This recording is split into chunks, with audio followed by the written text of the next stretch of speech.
गोवा में दुनिया के करीब 125 देशों के प्रतिनिधि जुटे हैं। आप एक एनर्जी सिक्योर और सस्टेनेबल फ्यूचर पर चर्चा करने भारत आए हैं। मैं आप सभी का स्वागत करता हूं, अभिनंदन करता हूं। साथियों, इंडिया एनर्जी वीक बहुत ही कम समय में डायलॉग और एक्शन का एक ग्लोबल प्लेटफॉर्म बनकर उभरा है। आज एनर्जी सेक्टर के लिए भारत बहुत बड़े अवसरों की धरती है। भारत दुनिया की फास्टेस्ट ग्रोइंग मेजर इकोनॉमी है, यानी हमारे यहां एनर्जी प्रोडक्ट्स की डिमांड लगातार बढ़ रही है। इसके अलावा भारत दुनिया की डिमांड पूरी करने के लिए भी बेहतरीन अवसर उपलब्ध करता है। आज हम दुनिया में पेट्रोलियम प्रोडक्ट्स के टॉप 5 एक्सपोर्टर्स में से एक हैं। दुनिया के 150 से ज्यादा देशों तक हमारी एक्सपोर्ट कवरेज है और भारत की ये क्षमता आपके बहुत काम आने वाली है। इसलिए एनर्जी वीक का ये प्लेटफॉर्म हमारी पार्टनरशिप को एक्सप्लोर करने का बहुत ही उत्तम स्थान है। मैं आप सभी को बहुत सारी शुभकामनाएं देता हूं।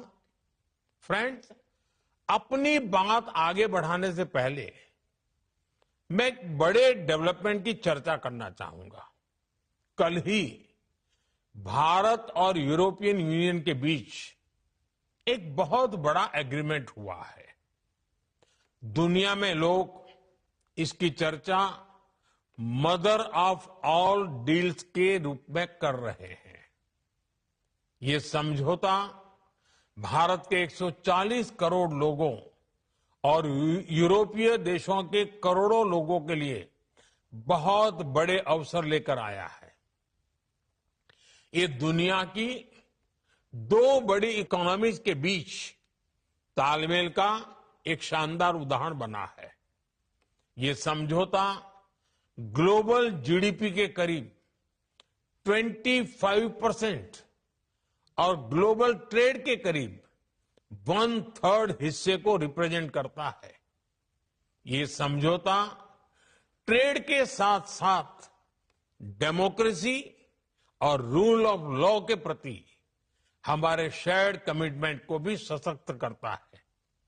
साथियों, ईयू के साथ हुआ ये फ्री ट्रेड एग्रीमेंट ब्रिटेन और एप्टा समझौतों को भी कॉम्प्लीमेंट करेगा।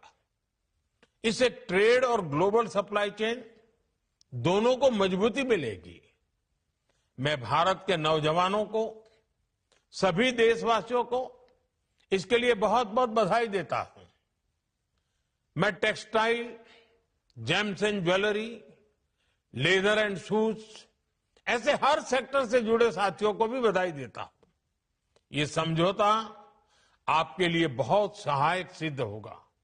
साथियों, इस ट्रेड डील से भारत में मैन्युफैक्चरिंग को तो बल मिलेगा ही, साथ ही सर्विसेज से जुड़े सेक्टर का भी और अधिक विस्तार होगा।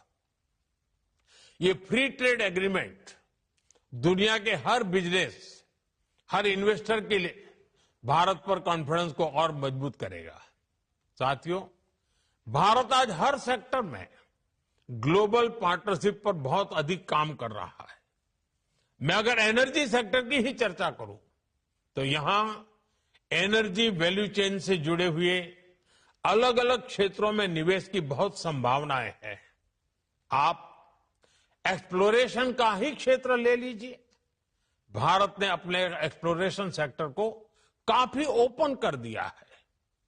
आपको हमारे डीप सी एक्सप्लोरेशन से जुड़े समुद्र मंथन मिशन की भी जानकारी है। हम इस दशक के अंत तक अपने ऑयल एंड गैस सेक्टर में इन्वेस्टमेंट को $100 बिलियन तक ले जाने का प्रयास कर रहे हैं। हमारा लक्ष्य एक्सप्लोरेशन के दायरे को भी 1 मिलियन स्क्वायर किलोमीटर तक विस्तार करने का है। इसी सोच के साथ हमारे यहां 170 से अधिक ब्लॉक्स को अवार्ड किया जा चुका है। अंडमान निकोबार का बेसिन भी हमारी नेक्स्ट हाइड्रोकार्बन होप बन रहा है। साथियों, हमने एक्सप्लोरेशन सेक्टर में काफी रिफॉर्म्स भी किए हैं। नो गो एरिया बहुत कम कर दिया गया है। इंडिया एनर्जी वीक के पिछले एडिशंस में आपको भी जो भी सुझाव थे, आपने जो कुछ भी कहा, उनके अनुसार हमने अपने एक्ट्स और रूल्स में भी बदलाव किए हैं। यदि आप एक्सप्लोरेशन सेक्टर में इन्वेस्ट करते हैं तो आपकी कंपनी की प्रॉफिटेबिलिटी बढ़ना तय है। साथियों, भारत की एक और विशेषता है जो है एनर्जी सेक्टर में इन्वेस्टमेंट को बहुत फायदेमंद बनाता है। हमारे यहां बहुत बड़ी रिफाइनिंग कैपेसिटी मौजूद है। हम रिफाइनिंग कैपेसिटी के मामले में विश्व में दूसरे स्थान पर है। जल्द ही हम दुनिया में पहले नंबर पर होंगे। आज भारत की रिफाइनिंग कैपेसिटी करीब 260 MMTPA की है। इसे 300 MMTPA के ऊपर ले जाने के लिए निरंतर प्रयास हो रहा है। ये इन्वेस्टर्स के लिए बहुत बड़ा एडवांटेज है। साथियों, भारत में LNG की डिमांड भी निरंतर बढ़ रही है। हमने अपनी टोटल एनर्जी डिमांड का 15% LNG से पूरा करने का लक्ष्य रखा है। इसलिए हमें LNG के पूरे वैल्यू चेन पर काम करने की आवश्यकता है। आज भारत ट्रांसपोर्टेशन पर भी बहुत बड़े स्तर पर काम कर रहा है। LNG ट्रांसपोर्टेशन के लिए जिन वेसल्स की जरूरत है, हम उन्हें भारत में ही बनाने पर काम कर रहे हैं। हाल में ही भारत में शिप बिल्डिंग के लिए 70,000 करोड़ रुपए का प्रोग्राम शुरू किया गया है। साथ ही LNG के लिए देश के पोर्ट्स पर टर्मिनल के निर्माण में भी निवेश की अनेक संभावनाएं हैं। रीगैसिफिकेशन से जुड़े प्रोजेक्ट्स में भी आपके लिए इन्वेस्ट करने की बड़ी संभावनाएं बन रही है।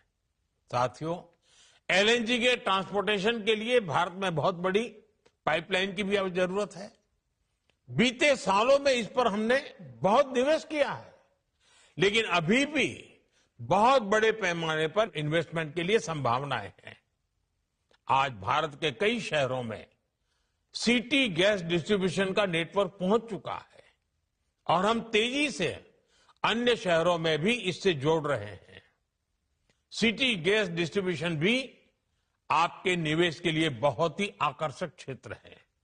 साथियों, भारत की इतनी बड़ी जनसंख्या है, हमारी इकोनॉमी लगातार बढ़ रही है। ऐसे भारत में पेट्रोकेमिकल प्रोडक्ट्स की डिमांड भी लगातार बढ़ने वाली है। इसलिए हमें बहुत बड़े एनर्जी इंफ्रास्ट्रक्चर की आवश्यकता होगी और इसमें भी आपका इन्वेस्टमेंट आपको बहुत ग्रोथ देगा। इन सब के अलावा भारत में डाउनस्ट्रीम एक्टिविटीज में भी आपके लिए इन्वेस्टमेंट के बहुत मौके हैं। साथियों, आज का भारत रिफॉर्म्स एक्सप्रेस पर सवार है और हर सेक्टर में तेजी से रिफॉर्म्स कर रहा है।